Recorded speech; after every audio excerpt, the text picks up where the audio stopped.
Primeira palestra do Retiro, e dessa vez vamos fazer um retiro no estilo mais ou menos inaciano. O que quer dizer isso? Inaciano quer dizer mais ou menos no estilo de Santo Inácio de Loyola, que foi o fundador da Companhia de Jesus, ou seja, dos jesuítas. Foi um grande santo do século XVI, que particularmente combateu o protestantismo, mas também trabalhou muito pela reforma, a verdadeira reforma da Igreja Católica. Então uma das graças especiais que ele teve foi a de elaborar um exercício espiritual, na verdade eram exercícios espirituais, que estavam destinados a orientar o retiro de muitas pessoas para mudar de vida, para se converter, para entrar numa vida católica, e que isso era algo necessário naquele tempo em que, com a Revolução Protestante, havia muito relaxamento e muita gente entrando numa vida errada.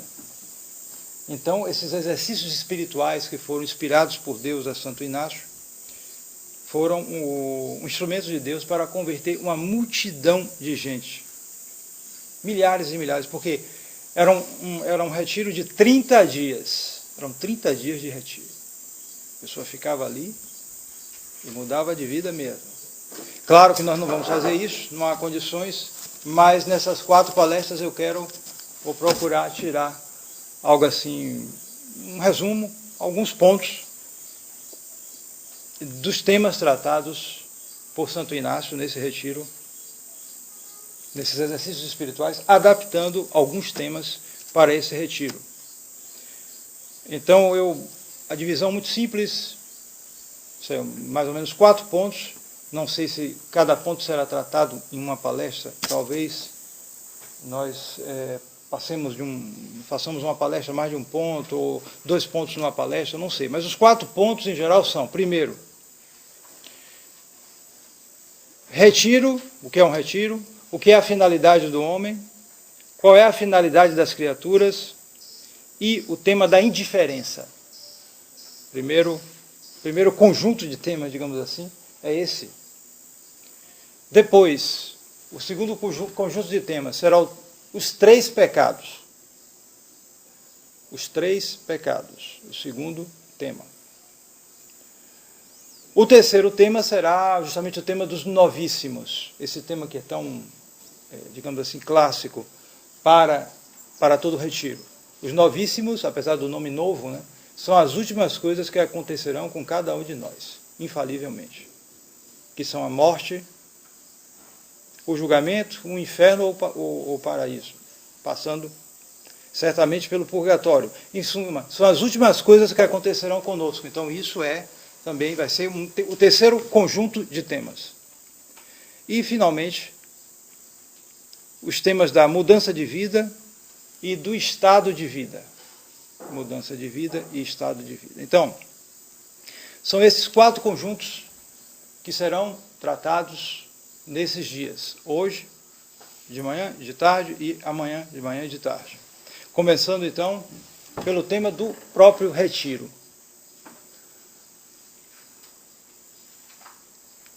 Na Sagrada Escritura, no Evangelho de São Lucas, Nosso Senhor convida os apóstolos, depois que eles saíram em pregação e voltaram, então convida para um retiro, para rezar à parte, para pensar, para meditar, para descansar. Então, o que é um retiro? Nós podemos responder com uma comparação. A vida é como uma viagem. Estamos aqui de viagem, e por isso, aqueles que se apegam demais a essa viagem, perdem o céu, porque a viagem é para o céu. E se não for para o céu, aqueles que perdem não vão ficar aqui, vão para o inferno. Essa é a questão. Porque ficar aqui ninguém vai ficar, ninguém vai ser insensato de achar que vai ficar aqui. Todo dia nós vemos caixões indo para o cemitério. E vez ou outra, isso nos toca a alguém de nossa família. É assim. Todos nós podemos fazer a lista aí cada ano de pessoas mortas, e cada vez que nós vai passando o tempo, a gente tem uma fila que não tem mais tamanho de gente que morre, até que um dia havia um padre que dizia, quando morria alguém,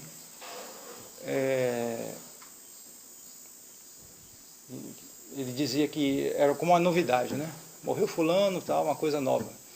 Até que chegou o dia dele também, ele morreu, né? Então, é sempre uma novidade, mas nós vamos nos acostumando até que chega o nosso dia. E nós não podemos garantir que vai ser muito tarde, não podemos garantir isso.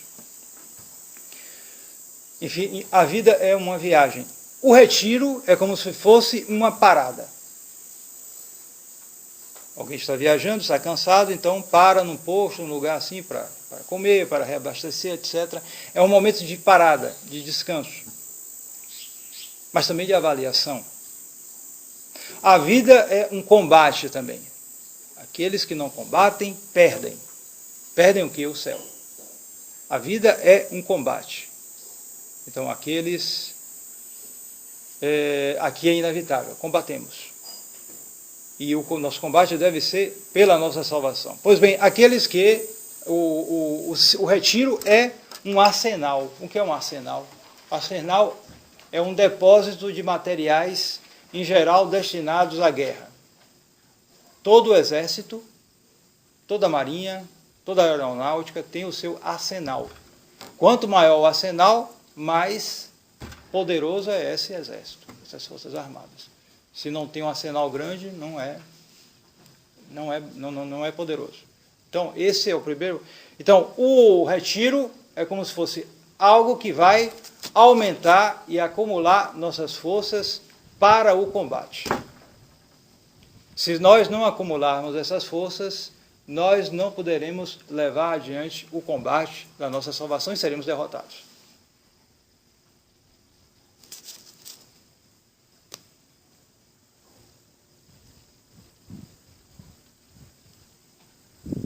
Em si mesmo, do retiro depende a salvação e perfeição da nossa alma. Porque é isso, salvação e perfeição. Os dois pensamentos devem estar juntos sempre. Alguém que pensa só na sua salvação e não pensa na sua perfeição, ou seja, no avanço espiritual da sua alma, não está bem. Se salvar, vai ser sorte. Vai ser muita misericórdia de Deus. Inclusive, um dos sinais para nós sabermos se estamos na graça de Deus é quando nós procuramos o progresso nas virtudes. O progresso. Temos que ser progressistas, mas nesse sentido.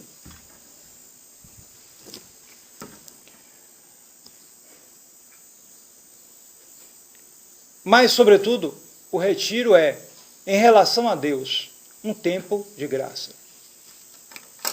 Podem estar certos que nesses 2 dias, 2, 3 dias, só vai até domingo, começou ontem de noite, é um tempo em que pode-se receber muitas graças de Deus. Pode-se mudar de vida, pode-se santificar, pode-se converter, pode-se abrir os olhos para a seriedade da vida. Tudo isso pode. É um tempo de graça. Da parte de Deus há tempos, porque Deus não está submetido ao tempo. No entanto, ele se adapta na concessão de suas graças ao nosso estado temporal. Nós estamos submetidos ao tempo. É verdade que Deus pode sempre conceder graças em qualquer época, mas ele concede especialmente em alguns tempos. E nós sabemos que um deles é o retiro. Porque alguém para se preocupar com coisas sérias, para não se distrair com tolices, para não se expor a situações de pecado. E então, começa a pensar sério na sua salvação. Então Deus necessariamente responde com graças especiais que, da parte nossa, tem que ser correspondidas. Porque se não forem, pode ser que elas passem e não venham de novo. Nós não sabemos a medida de concessão de graças de Deus. Então, aproveitemos enquanto é tempo.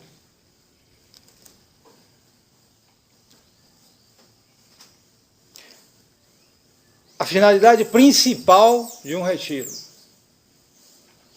é a de pôr nossas almas em estado de salvação. O que é o estado de salvação? É o estado de graça. Quer dizer, aquele que não tem pecado mortal na alma, este tem, que foi batizado, é claro, e que não tem pecado mortal na alma, está em estado de graça. Ele tem a graça santificante, ele tem o organismo sobrenatural, ele tem a vida sobrenatural do próprio Deus em si.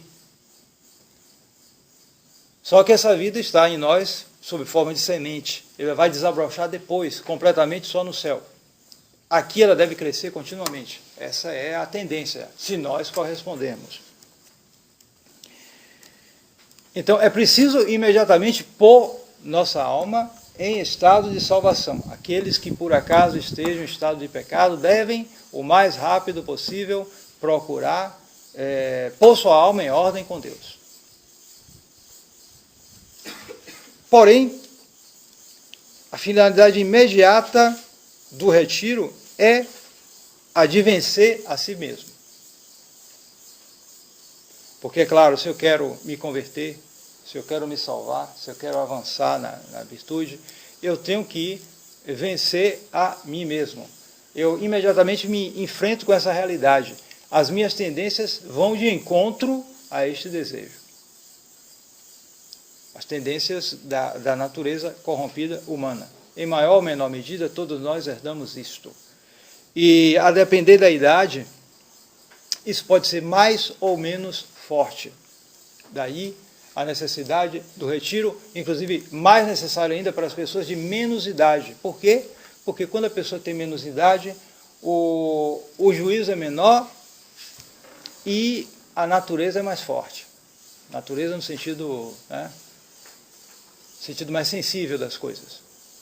Então, as pessoas mais novas, elas têm mais saúde, mais disposição, mas elas não têm experiência. Né? Experiência é uma coisa que necessariamente só se adquire com o tempo, em geral apanhando da vida. Né? Mas também com estudo, com isso ajuda também as situações da vida em geral. Né? Mas a pessoa que tem pouca idade necessariamente não tem. E como a natureza está muito forte, né? Porque a idade, né? A pessoa que tem saúde, isso aqui, ela começa a imaginar coisas. E a seguir essas imaginações mais com a vontade, mais com o desejo do que com o juízo. E aí as consequências vêm com o tempo. E o pior de tudo justamente é que ela muitas vezes acaba caindo em pecados. Por isso sempre foi uma preocupação e um sofrimento das pessoas de Deus a morte das pessoas jovens. A morte das pessoas jovens. São Bernardo uma vez ressuscitou um jovem cavaleiro lá, né, aquela vida meio mundana, né, e morreu acidentalmente. Ele ressuscitou para salvar a alma dele, porque não estava bem. Porque a pessoa, quando tem mais idade, ela passa a metade da idade, então ela percebe mais as coisas da vida, a natureza já não tem mais aquele ímpeto, aquele desejo, aquelas coisas, e ela tem mais juízo, ela tem mais experiência. Então a tendência é ela se estabilizar mais. Bom, nem sempre é assim, mas a tendência é essa.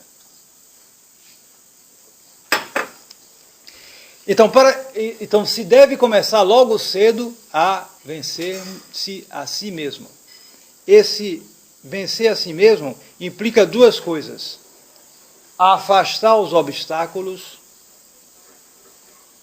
e procurar a perfeição. Como eu disse, ninguém pode se limitar simplesmente à salvação. Isso se chama tibieza e é um dos piores negócios que existem. O que nós devemos buscar é a perfeição. Buscando a perfeição, mesmo que nós não cheguemos a ela, que é muito difícil, vamos, digamos assim, nos manter muito mais facilmente distantes da linha do pecado mortal. Se você se preocupar só em não cometer pecado mortal, você vai cair em pecados mortais, muito provavelmente. Mas se você se preocupar com a perfeição na vida espiritual, então a possibilidade de cair em pecados mortais vai ser muito menor. Em pecados veniais, bom, aí muito provavelmente cairá. A Escritura diz, todo homem peca 7 vezes por dia. Nesse sentido, né? Mesmo aquele que procura tudo, mas sempre há fraquezas, dificuldades, etc. Mas a linha vermelha, digamos assim, do pecado mortal vai ser mantida mais distante. E isso é um sinal digamos assim, de uma ultrapassagem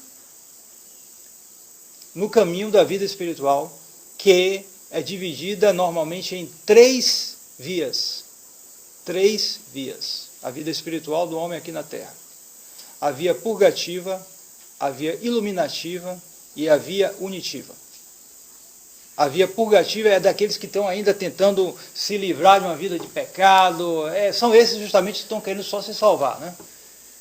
Mas ainda se encontram, tem muitas dificuldades. Tem que fazer muita coisa para vencer a si mesmo. E por isso eles caem frequentemente em pecados mortais, ou pelo menos é algo que ocorre. Aqui e ali ele cai em pecado mortal. Quando ele se distancia dessa linha vermelha, e ele, bom, é um pecador, tem problemas, pode até vez ou outra cair no pecado mortal, mas ele se mantém distante daquilo, só caindo em pecados veniais, então ele, em geral, ele já passou uma fase, ele está na via iluminativa, certo? A via de progresso. Ele está distante do pecado mortal e está vivendo normalmente da graça de Deus. Agora, resta todo um trabalho a fazer. Quando ele chega a eliminar mesmo o pecado venial deliberado, mantendo-se ainda mais distante do pecado, e numa busca de perfeição muito intensa, então se diz que ele chegou à via unitiva, a via de união com Deus. Não só a via do progresso, mas a vida de união com Deus habitual. E isso ocorre normalmente com pessoas que, é muito raro, pessoas que avançaram muito na vida espiritual, depois de longos anos de oração, etc, etc. Mas pode ocorrer também, até com pessoas muito novas. Santa Teresinha morreu uma santa com 24 anos de idade. 24 anos de idade já era uma das maiores santas da história da igreja. Entrou no mosteiro com 15 anos de idade, conseguiu a permissão para entrar. 15 anos de idade. E com 24 anos de idade morreu depois de uma tuberculose terrível que acabou com ela. Mas morreu já uma santa, uma grande santa. Então, pode ocorrer com pessoas novas, jovens.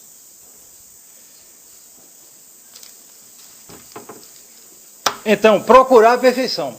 Vem afastar os obstáculos. Quais são os obstáculos? São muitos, muitíssimos. Por exemplo, o sono, a preguiça. O silêncio é um obstáculo para muita gente. E então é necessário. Não brinquem com o regulamento do retiro. Eu não estou aqui para fiscalizar, evidentemente só venho aqui para as palestras, eu acho que é mais o outro irmão que está olhando isso, e é uma pessoa aqui que está tomando conta, né? Então é preciso observar isso com muita seriedade. Na medida em que não houver seriedade em observar isso, os frutos serão menores, ou talvez mesmo nenhum. Dom Lefebvre dizia que um dos sinais para ver, ele tinha um seminário muito grande lá na Suíça, vinha gente do mundo inteiro, e ele dizia que um dos sinais para você discernir que a pessoa não tinha vocação, o seminarista, é que ele não tinha seriedade para seguir a regra.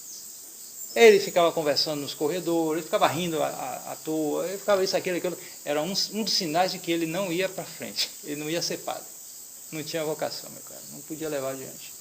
Quer dizer, essa falta de seriedade. Então, no retiro também, aqueles que não levam muito a sério as coisas, é sinal de que realmente não está querendo ir adiante, não está procurando a perfeição. Por que não procura a perfeição? Porque não procura afastar os obstáculos que existem. Assim, por exemplo, o sono é algo que é natural em nós, pode ocorrer, uma noite mal dormida, no outro dia você está com dificuldade, né? Mas justamente é aí que se deve lutar mais. Porque essas dificuldades servem para... Elas custam no momento, mas depois elas servem para fortalecer nossa natureza e fortalecer as virtudes, inclusive sobrenaturais. Porque não se esqueçam, a vida sobrenatural, há uma interpenetração entre a vida natural e a vida sobrenatural. Se você não fizer esforço natural, vai ficar mais difícil para a vida sobrenatural. Um preguiçoso, por exemplo, não caminha na vida da graça. A preguiça é natural. Né? Preguiça é natural, tem uns que são mais devagar, outros que são mais... E isso atrapalha. É só um exemplo. Além de outros, piores. Como, por exemplo, o orgulho, a soberba, a sensualidade. Tudo isso leva a pessoa a se desviar do objetivo. Então, modo de fazer o retiro. O retiro é uma obra do homem e de Deus. Bom, no caso de Deus não há problema. Como eu disse a vocês, nosso Senhor está distante, está perto de nós e está sobre nós, como se Ele estivesse com a mão estendida para conceder as graças por intercessão da Santíssima Virgem para vocês. Da parte de Deus não há problema. Só há problema da parte do homem. Da nossa parte. Aí é que é o problema. Então, para que possamos nos abrir à ação de Deus, há uma fórmula para bem se aproveitar o retiro. No retiro nós devemos... Então, há 3 coisas, né? Entrar, permanecer e sair. Né? Você entra no retiro, você permanece aqui 2 dias diferentes no mundo, né? Todo mundo sabe que fica bem diferente o ambiente. E por isso daí o maior cuidado. Ninguém vai usar celular aqui, né? Acho que ninguém vai ter essa maluquice, né? Se usar celular aqui, acabou o retiro, né? Não tem retiro. Então,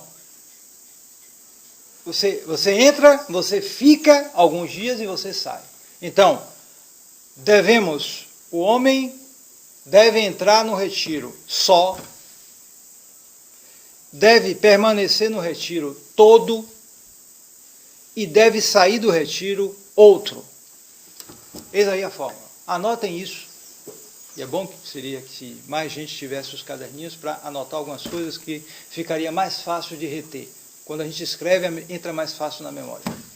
Mas, de qualquer forma, fique claro isso. Devemos entrar no retiro sós, permanecer inteiro, todo, e sair outro. Devemos entrar só. Por quê? Porque às vezes há pessoas que entram acompanhadas. Como assim? Porque ela entra dividida, ela entra com outras preocupações, ela entra sem vontade de se isolar. Certo? Então, se ela entra, ela vê fulana que é amiga dela, outra aqui, e aí fica conversando, e fica meio aquela coisa de, como se fosse encontrão, como se faz por aí. Não, não é isso. Retiro não é isso. Retiro é uma ocasião para nós nos isolarmos, para estarmos sós com Deus. Então não se deve entrar de uma maneira dividida, de uma maneira distraída. A pretensão deve ser justamente essa pretensão ascética de se isolar das relações humanas para poder mais facilmente estar em contato com Deus. Nós sabemos que o homem é um animal social. Ele precisa da sociedade, claro, é verdade. Porém, pessoas que chegam a alto grau de perfeição, elas dispensam, em grande parte, a convivência humana. Daí porque o monge, de onde vem a palavra monge? Vem de monacus, em latim. Monacus quer dizer só. Bom, é verdade, ele não está só, ele está com outros. É uma comunidade em que há vários. Mas ele deve procurar justamente ter um modo de sociedade que seja diferente e mais isolado da sociedade humana, onde as tentações, as dissipações são maiores. E quanto maior a cidade, pior. Há um dominicano que dizia, cidade grande, pecado mortal. Quem vive em cidade grande sabe disso. As ocasiões são muito maiores. Se bem que hoje isso está relativizado, porque está na palma da mão, né? A cidade grande está na palma da mão. Ali entra tudo, aparece tudo, e se o sujeito não tiver virtude, pecado mortal. Então,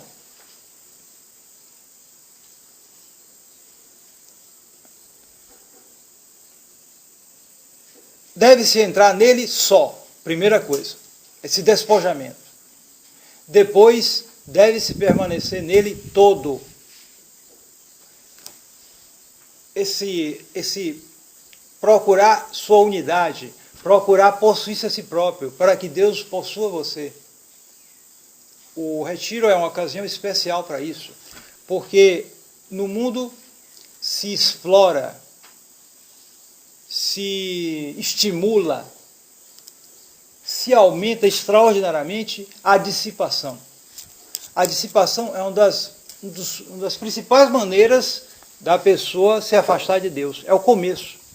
Mesmo porque é algo que não parece à primeira vista pecaminoso, não é coisa terrível, não é uma coisa de pecados graves, vergonhosos. Não, a dissipação é algo que até faz um pouco parte a pessoa um pouco se desligar das coisas, se distrair um pouco. Sim, porém isso hoje é explorado, eu diria cientificamente.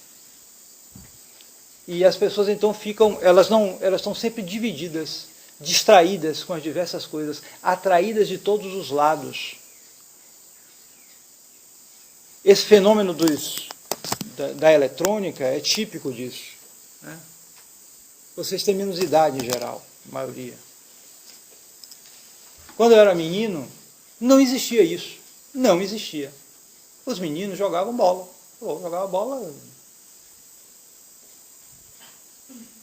Não existia jogo eletrônico. Foram aparecer uns 30 anos atrás, apareceram esses primeiros, e eram caros. Gente pobre não tinha jogo eletrônico. Não tinha. Era só para gente rica ou classe média, bem da cidade, tudo. Você comprar um videogame, era um aparelho próprio só para videogame. Era só gente que tinha recurso para isso. Gente pobre não tinha isso. Continuava jogando bola na rua. Hoje, um aparelhinho desse, você pode botar centenas desses bichinhos aqui dentro. Não tem limite. E qualquer mendigo pode ter, qualquer mendigo tem isso aí. Qualquer um tem. É verdade que os melhores estão nas mãos dos ricos. Sempre haverá pobres e ricos. Mas um pobrezinho pode ter um negocinho desse aqui. E pode ter milhares de distrações na sua mão. Consequência, ele não vai jogar bola na rua, ele não vai aprender nem dar um chute na bola, mas sabe mexer nisso aí perfeitamente. E ele vai se distrair continuamente. Se diz que, às vezes, em bairros populares, chega um favelão lá, uma invasão, aí vai o governo fazer para melhorar, botar água e esgoto, tudo bem, mas o que eles querem mais é internet, de preferência 4G. E olha que já estão implantando a 5G, né? Então, estão ansiosos por isso, internet, para quê? Para isso. Bom, eu estou falando de joguinho, né?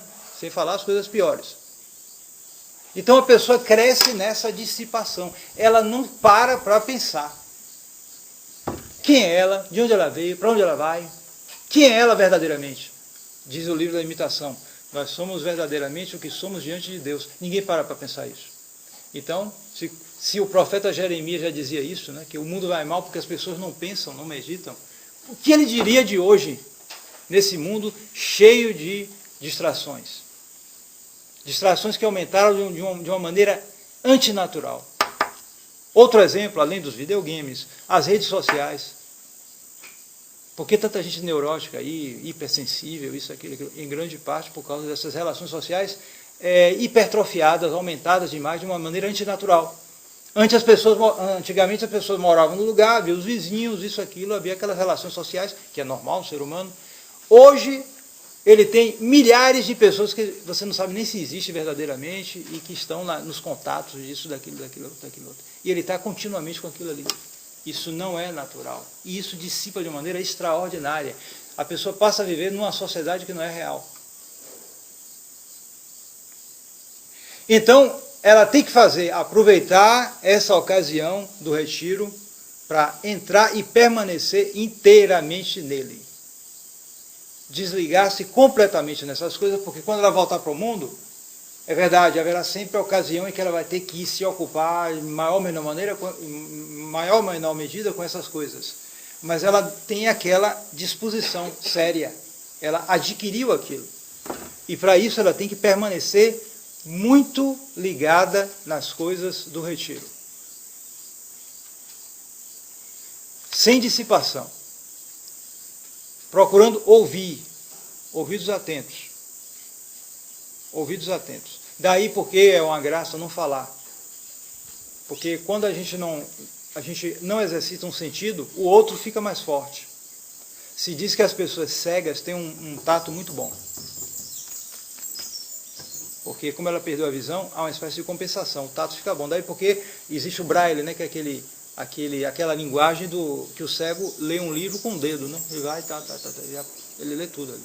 Porque o tato dele é muito bom, porque ele perdeu a vista, então o tato fica forte. Então, vocês perdendo a língua aqui, durante 2 ou 3 dias, devem aumentar o ouvido.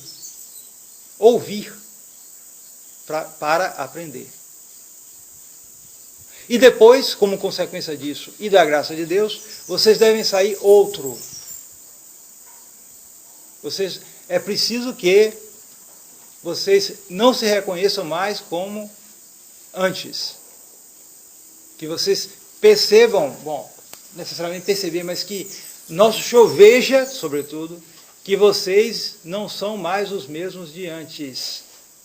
E que agora há um elemento novo, ou pelo menos maior do que antes, que é justamente a busca da salvação.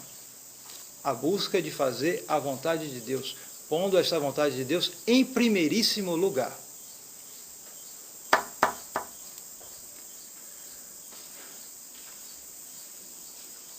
Bem, então, depois de falar um pouco sobre o retiro, nós vamos entrar nos temas, e o primeiro deles é o da finalidade do homem.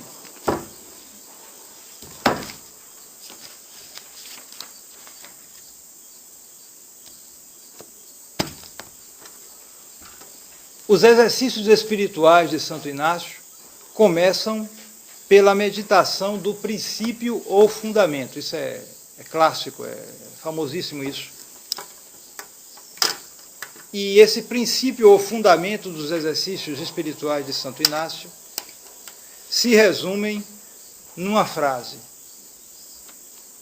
o homem foi criado para este fim, : louvar, reverenciar e servir a Deus nosso Senhor, e por este meio salvar a sua alma. Tudo está resumido aí. Vou repetir a frase.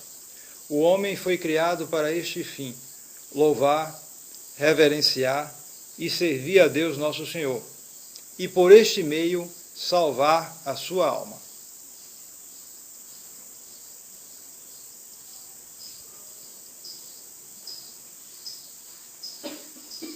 Por que se chama princípio? Porque é algo que não se demonstra. Isto não se demonstra. Quando se faz um raciocínio qualquer, ou um teorema de matemática, sempre se começa de um princípio. Esse princípio não se demonstra. Não adianta, não pode ser demonstrado. Ou você compreende ou não compreende. É algo evidente. Por exemplo, o todo é maior do que a parte. Ora, a Bahia é uma parte do Brasil. Logo, o Brasil é maior que a Bahia. Entenderam? Fácil, né? Ora, qual é o princípio? O todo é maior do que a parte. Daí eu aplico e faço um silogismo, um raciocínio. Mas o princípio é esse: o todo é maior do que a parte. Você pode dar uma demonstração disso? Impossível, é um princípio. É evidente. O todo é maior do que uma parte. Alguém duvida disso? Não adianta. Nenhum maluco pode duvidar disso. É algo que não se demonstra. É algo evidente. O todo é maior do que a parte.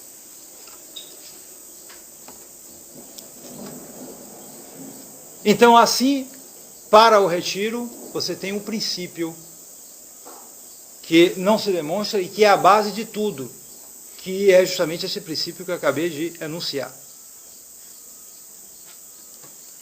Além disso, ele é chamado de princípio ou fundamento. Fundamento é o quê? Toda a casa, você vê essa construção que estão fazendo aqui, né? Então, se faz um fundamento primeiro.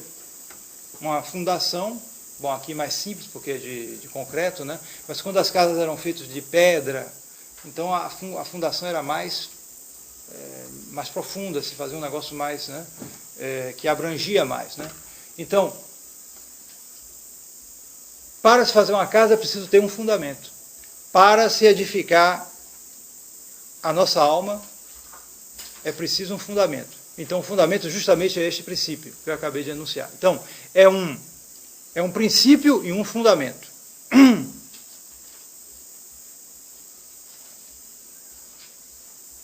Então, vamos repetir e analisar um pouco este princípio desses exercícios espirituais. O homem foi criado para este fim. Quando alguém cria uma coisa, ele tem uma finalidade. Aquele que, mesmo nas coisas humanas, se diz que alguém que inventa uma coisa, ele cria uma coisa. Bom, ele não cria a coisa, porque ele não cria do nada. Ele simplesmente junta as coisas e faz aquilo. Alguém que criou o relógio. Eu não sei quem foi o inventor do relógio, mesmo porque havia vários tipos de relógio, né? O relógio de pulso que inventou foi Santos Dumont, né? Mas o relógio mecânico, vários tipos de relógio. Mas quem criou o relógio tem uma finalidade. Qual é? Mostrar as horas, né? Claro.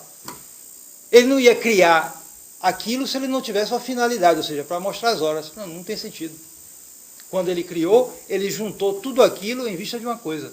O criador da bicicleta, ele pegou, juntou aquela roda, a outra, fez aquilo, ele criou para quê? Para meio de transporte.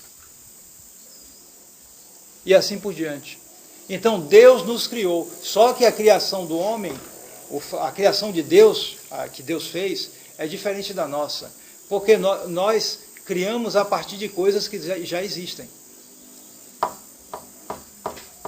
Deus nos criou a partir do nada. Então isso mostra que a nossa dependência de Deus deve ser total. Porque Ele nos tirou do nada. Antes de existir, nós não éramos nada. Não pedimos a Deus, foi pura misericórdia de Deus nós aparecemos nesse mundo. Quando se estuda, por exemplo, o processo da geração humana, é um negócio impressionante. Quem já estudou um pouco de biologia, né?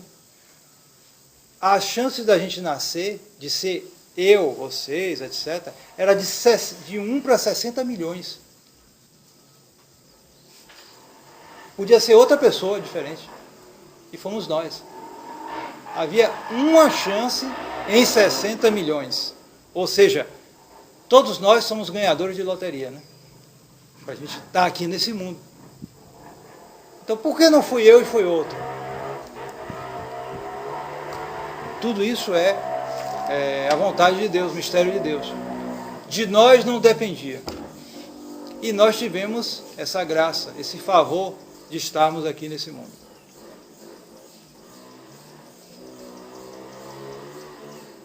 Então, Deus nos criou e justamente assim como o homem, quando cria uma coisa, cria com a finalidade, assim Deus, quando nos criou, criou com uma finalidade.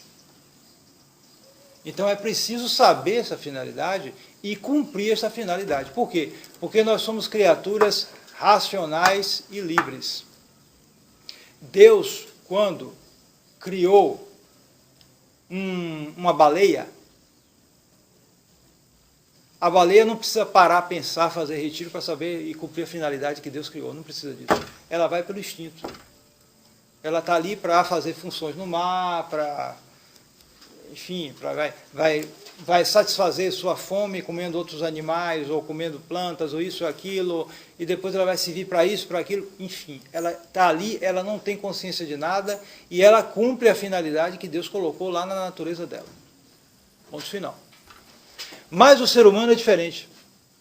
O ser humano, ele tem cabeça para raciocinar, ele foi criado à imagem e semelhança de Deus. Ele tem cabeça para raciocinar e ele pode fazer as coisas por sua própria iniciativa. Só que aí é que há um problema. Deus é criador e é perfeito. Nós, sendo criaturas, não somos perfeitos. sendo imperfeitos, podemos não corresponder ao plano de Deus sobre nós. E então temos que nos esforçar para isso. Da nossa parte, o cumprimento da nossa finalidade exige esforço da nossa parte. Não é só instinto. Não é só natureza. Tem que haver a vontade.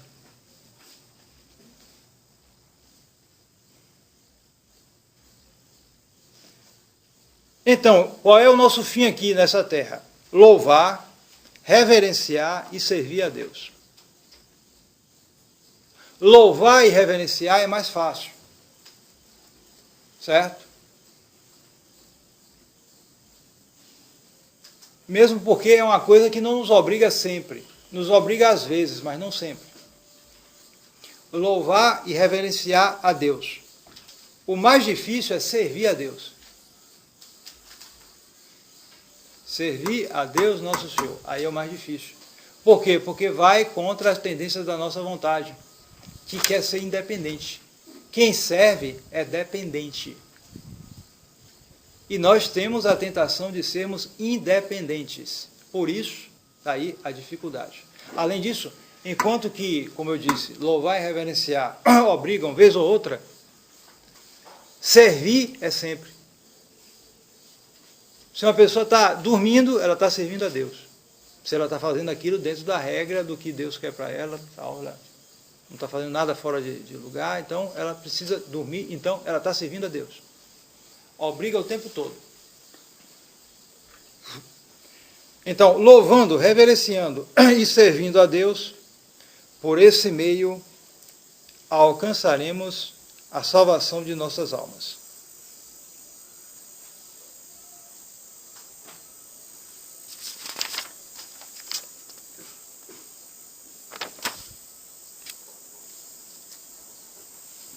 Então, três coisas aqui se propõem à nossa consideração.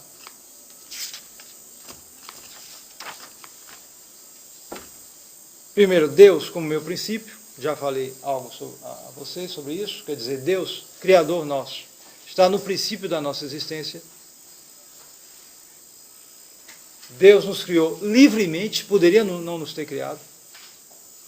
A criação é algo livre de Deus. Deus não precisa de nós. Então alguém poderia interrogar: se Deus não precisa de nós, por que a gente tem que fazer a vontade de Deus? Há pessoas ímpias por aí, né, que dizem isso. Deus criou e soltou o mundo por aí. Então, o Senhor está no céu, gostam de dizer isso, né? O Senhor está no céu e eu estou aqui na terra e eu vivo minha vida, ponto final. Deus está lá no céu e eu aqui. Ele me criou, pão, tá bom, eu vou viver minha vida. Ele não precisa de mim. Não. Deus não precisa de mim? Não, não precisa, é verdade. Mas Deus tem direitos sobre mim. Ponto final. Gostou, não gostou? É assim. Deus tem direitos sobre a criatura humana. E ai daquele que não observar esse direito, não se submeter a esse direito que Deus tem sobre nós. Ai daquele. E ele tem esse direito justamente porque ele nos criou. Ponto final. É preciso meditar sempre isso. Deus tem direitos sobre mim. Deus tem direitos sobre mim. Deus está no céu lá feliz, sim, mas ele tem direitos sobre mim, ponto final. Ele criou.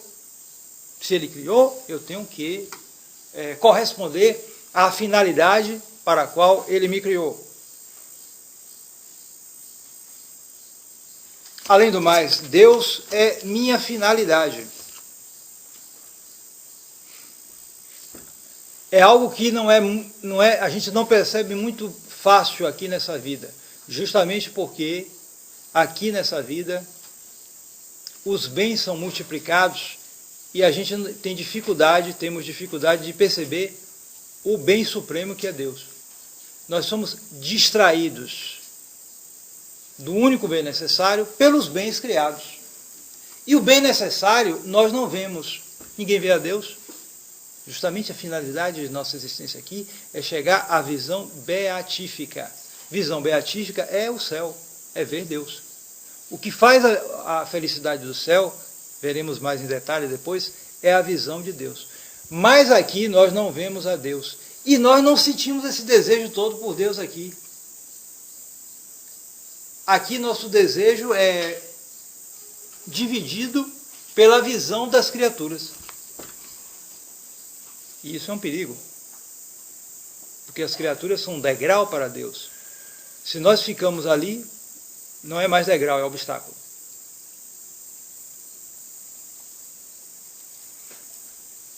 E, sendo o meu fim, Deus também é minha recompensa. Deus é minha recompensa. Quando se faz as imagens do céu nos catecismos ilustrados, por exemplo, aí se faz aquele lugar belíssimo, com anjinhos voando, tudo bonito, tudo abundante, né? Em contraposição ao inferno, que é um lugar escuro, feio, cheio de diabos, de morcegos, diabos que parecem uns morcegos, e aquele negócio horrível, e o fogo, né, queimando, tudo aquilo. São imagens ilustrativas, para nos dar uma ideia. Mas isso está muito longe da realidade. Justamente porque, como nós somos seres muito sensíveis, estamos ligados a esse sensível. Então, nós precisamos de imagens para ter uma ideia das coisas. Por isso se faz essa imagem do céu. Mas o principal do céu é Deus, que é a nossa recompensa. É algo que aqui nessa vida nós não temos condição de perceber claramente. Mas as almas que avançam mais, elas começam a ter uma visão disso, uma noção disso mais clara. E por isso elas se desapegam completamente das coisas do mundo. Porque elas começam a ter essa percepção. Santa Teresinha dizia que bastava ela ter, nos sofrimentos dela, bastava ela ler alguma passagemzinha da Sagrada Escritura, ela tinha tanta luz de Deus que esquecia tudo e se inundava de felicidade. Porque ela já tinha essa tendência para Nosso Senhor, né? Então isso vai criando como se fosse um hábito sobrenatural, uma virtude.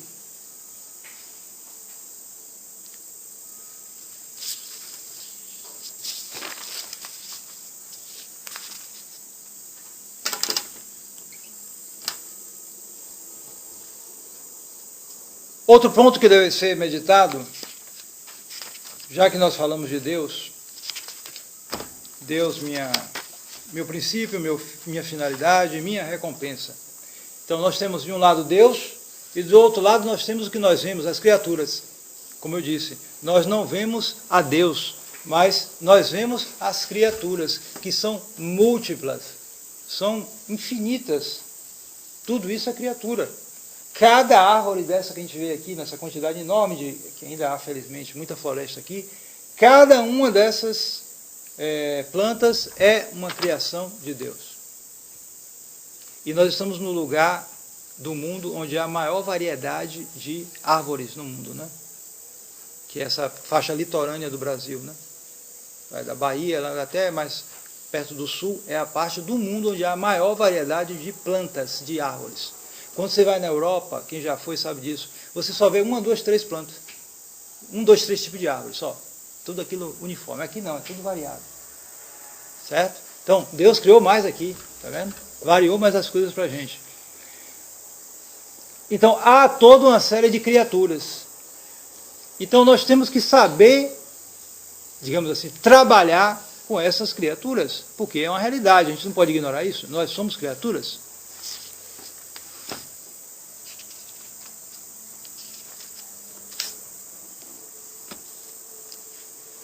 Então, a primeira coisa é a gente entender isso.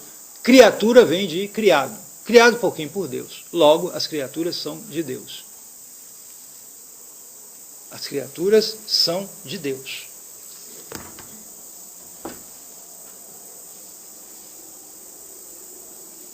E se elas têm o mesmo princípio, quer dizer, Deus é princípio das criaturas, elas têm a mesma finalidade.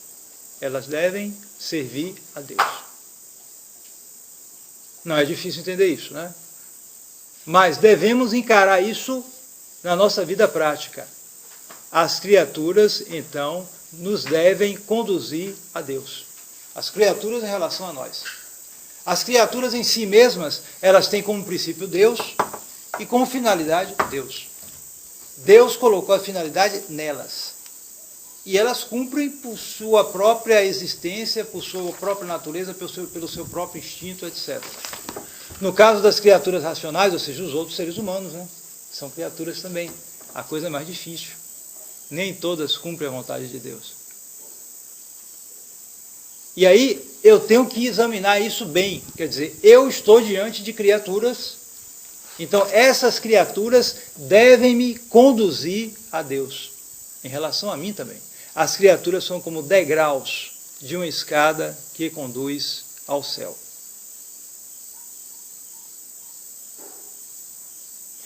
É baseado nesse princípio que nós passamos para o terceiro ponto, ou seja, o uso das criaturas. Por quê? Porque nós usamos as criaturas. Nós estamos aqui e usamos, quer dizer, o ar que nós respiramos, as plantas, os alimentos, etc. E estamos também em relação com outras criaturas. E fala aqui especialmente, sobretudo, das criaturas humanas. Claro, nós, seres humanos, somos seres sociais. Vivemos em sociedade. Então, estamos continuamente em relação com outros seres humanos. Então, estes seres humanos também devem ser degraus para subirmos para Deus. Então, nosso uso ou nossa relação com as criaturas deve ser guiada por esse critério. Elas têm que nos conduzir a Deus. Se elas não nos conduzem a Deus, então a gente tem que manter distância. E por aí vai. Tem que ser assim, nessa base. Sempre nesse critério. Se nos conduzem a Deus, está bem. Então, preciso manter minha vida corporal. Então, para manter minha vida corporal, preciso comer. Então, preciso das criaturas que são comestíveis. Né? Vou ter que matar o boi, matar o porco, plantar para tirar o milho, o feijão, a hortaliça, para preparar o almoço e comer, etc, etc. Isso faz parte da vida. Então, essas criaturas e as criaturas irracionais foram postas por Deus para nosso serviço. Elas vão nos servir para Deus na medida em que vão nos ajudar a conservar a nossa vida. Mas, se eu gosto tanto de comer, que encho minha barriga, até não poder mais, e me apego, passo o dia todo pensando só em comida, termino o café já pensando no almoço, e termino o almoço já pensando no jantar, e vou engordando, e só me preocupo com isso, só falo disso, etc, etc.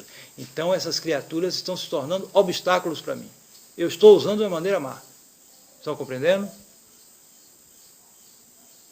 Havia um imperador romano, coitado, chamado Vitélio, e pagão, né? Então era um exemplo de um sujeito, de uma pessoa que, naquele Império Romano, corrompido naquela época, era um exemplo de um sujeito que as criaturas eram para ele se perder. Né? Então ele comia tanto, que dizem que ele tinha uma varinha, quando ele já não aguentava mais, ele pegava a varinha e estava para fora e de novo. Quer dizer, é o típico exemplo, não era nem para nutrir, era só pelo prazer de comer. Certo? E se diz que faziam pratos naquela época com, por exemplo, prato com língua de pavão. Imagine quantos pavões mortos para fazer um prato de língua de pavão. Mas era o requinte, para fazer as coisas mais esquisitas da face da terra, para eles comerem, ter aquele prazer de comer, e quando a barriga cheia não aguentava mais, então fazia isso. É o exemplo até que ponto se pode chegar na separação de Deus e utilizando as criaturas para o seu proveito próprio, e não como um degrau para subir a Deus. Né? Bom, aí quando chega nas relações humanas, nesse fala, né? Quanta gente perde a alma por causa de problemas com relação ao sexto mandamento, sexto e nono mandamento. Né? Todo mundo sabe, e todo mundo sabe que Nossa Senhora de Fátima diz que o pecado que mais leva para o inferno é o pecado contra a castidade. Eis aí, a pessoa se apega a uma criatura de tal maneira que ela perde a alma.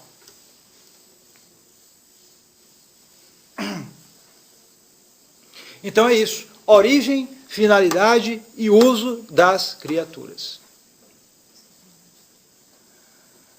Então, na próxima conferência de tarde, nós veremos então a conclusão dessa consideração da origem, finalidade e uso das criaturas, que será o princípio da indiferença. E daí depois nós passaremos para o outro tema, que é o tema dos 3 pecados.